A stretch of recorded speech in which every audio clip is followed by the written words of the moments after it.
You see, I'm lucky. By becoming an English teacher, I've been able to turn my favorite hobby into a career. I am officially a professional book nerd. 2 years ago, we rolled out independent reading and conferencing in all of our English language arts classrooms. I was immediately excited at the thought of being able to discuss books, yes, books, with my students every day. I imagined that this would help create more lifelong readers and that my students would finally find their own passion for reading. But as I started pondering the reality of getting a classroom full of social media enthusiasts to sit quietly and read while I conferenced one-on-one with them at my desk, I started to panic. I started to imagine every worst-case scenario that could happen. How was I going to get these children that were used to acquiring stories from Snapchat to sit and read a novel for 15 to 20 minutes a day? And it was this fear that pushed me to start researching independent reading, its benefits, and to look to others who had been successful at it. Pushing my fear aside, I dove into the research, and I discovered that in 2015, only 35% of fourth graders were reading proficiently. That means 65% of them were reading below grade level. That's equivalent to everyone from the fourth row and back in this audience. That statistic was alarming to me, and I knew that I needed to find a solution for my students. So after reading article after article, book after book, I came to one conclusion. For students to be interested in reading, they needed books. But not just any books. They needed a wide variety of genres and a large selection of them. You know, growing up, I read many different genres. Reading all of those Nancy Drew novels helped mold me into the detective that I am today. Using her critical thinking skills, communication, and attention to detail, I was sadly able to convict my ex-boyfriend of cheating on me. I was also hooked on the Babysitters Club series. You know, I started using skills I read from those books, not only when I was a babysitting teenager, but as I became a parent. I can remember one time I was trying to carry my baby, his car seat, diaper bag, and my purse all out to the car for our weekly Target trip. Now, I got everything loaded in the car. I got him strapped in the car seat. I pulled out of the driveway, and I heard,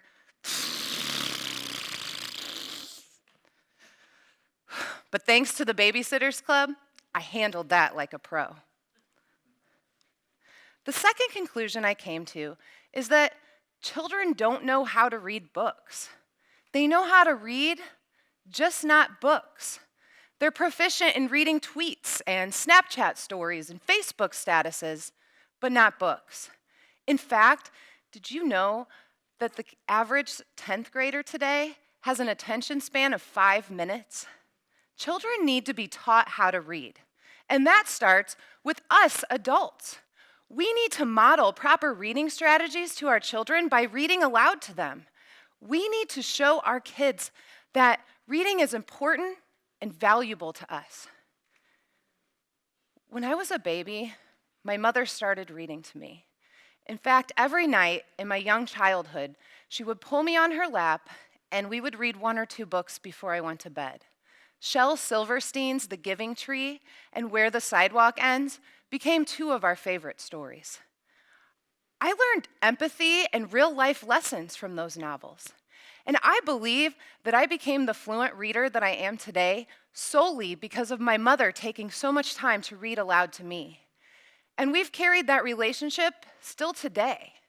She still recommends books to me and vice versa. In fact, I believe that our love for reading and the conversations that we've had around it has deepened our lifelong bond. And I have carried on the tradition of reading every night with my son. In fact, he has become such a book fanatic that he wants new books weekly. Thanks to my obsession with Amazon Prime, I've been able to feed that need, but It's depleted my wallet. The third conclusion I came to when I was researching independent reading and conferencing is that children need to have meaningful conversations around what they read. Reading alone is not enough to boost vocabulary, build knowledge, develop empathy, and increase motivation. For children to gain the full benefit, they must be able to talk about what they read. I remember when I was a senior in high school, we had to read Beowulf. And I was really busy in high school, so one night I ran out of time to complete my required reading. And I walked into class the next day. I was very nervous because I was not prepared. And anybody that knows me knows I love to talk.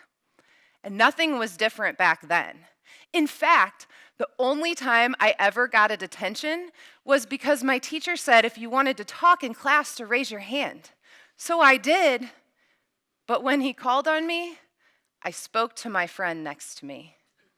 I've never seen a teacher's face get so red so fast. Anyways, back to Beowulf. So I was sitting in class nervous because I hadn't done the reading.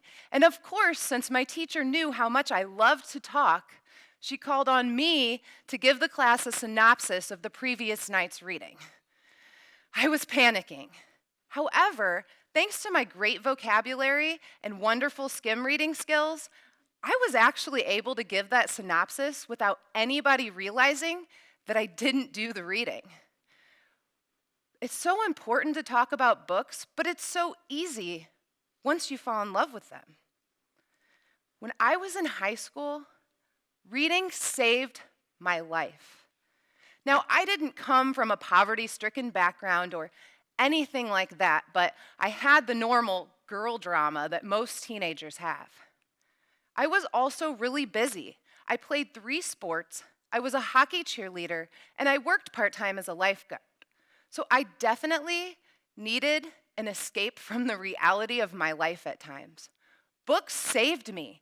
They took me to a magical place and where I could forget about my daily stresses and focus on a fantasy world in which I had no chance of failing. Did you know that a student that reads for an average of 20 minutes a day scores in the 90th percentile on standardized tests, while a child that reads for 1 minute a day scores on average in the 10th percentile? Reading makes a difference. But I don't believe I need to convince you of why reading is important. You probably already know that reading opens doors to a communication by fostering a new relationship with words. It provides us with experiences in characters' lives that we would never gain otherwise. And in fact, reading helps us all form our own personal identity. But after all the research I did and all the conclusions I came to, I still was unsure of how I was going to create the environment in my classroom that I desired by convincing these social media expert teens that books were cooler than Netflix. I completed a year of independent reading, and it went pretty well. We definitely had our successes. But I was not satisfied. I wanted perfection. I wanted to find a way to get every single one of my students to fall in love with books the way that I had. So this school year, I was on a mission to figure it out. And while the research leads us to some factors that must be present for independent reading and conferencing to be successful, I was able to unlock the key to attainment this year. And I'm actually willing to share it with you today. In fact, it's such a simple concept that I don't understand why it's not at the height of the research being published right now. Some of you may know who Jason Reynolds is. He is the author of Long Way Down and 8 other books.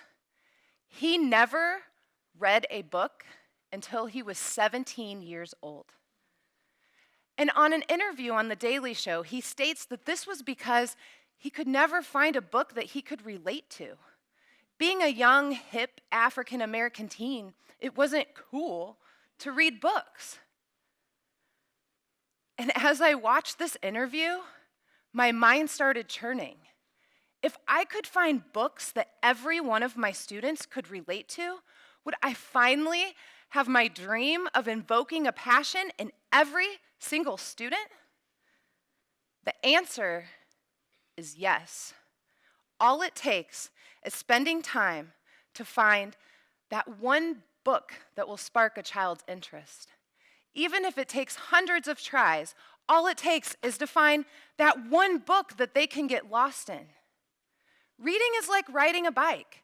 It may take many trials, but once you fall in love with it, you can't get enough. Maybe if more children got lost in books, they would find themselves in real life, and we wouldn't be having all these social problems that we are today. I also love poetry, and when I even say the word poem, some of my students groan.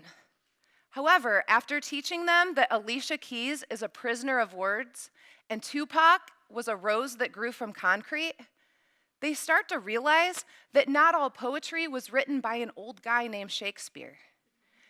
It all comes down to making the material relatable. Now, going back to that interview on The Daily Show with Jason Reynolds, he stated, "Your life is dependent on your relationship with words." And this rang so true to me. I mean, words are everywhere. We can't get away from them. Imagine walking into a sushi restaurant and you can't read the menu. You may have ordered baby fish eyes when all you wanted was tuna sashimi. Literacy affects a community. Illiteracy leads to unemployment, lower wages, low self-esteem, which can eventually lead to isolation.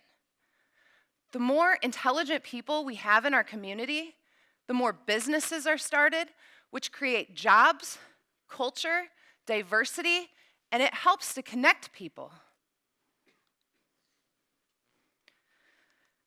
Now that I have unveiled my little secret to you, I hope that you use it, and I want you to share it. Because looking at how much literacy affects the community, our relationship with books and how we share that with our children will either create or destroy our future. My father was always a very avid reader. From as long as I can remember, he would read 1 or 2 books a week. And not only would he read these books, but he would come home and we would sit on the porch and discuss what we had read that week. While conversations between father and teenage daughter could have gotten awkward and far between, they became learning lessons and deep connections. I want that for my students, and I want it for everyone. We, the people in this room, can start to create change. You out there have to be the ones to start sharing my secret with others. You should take time to help every neighbor, niece, nephew, grandchild, and child to find that one book that they can relate to. We can start to change the world, and that starts with a resurgence in reading in our youth here in Fort Wayne.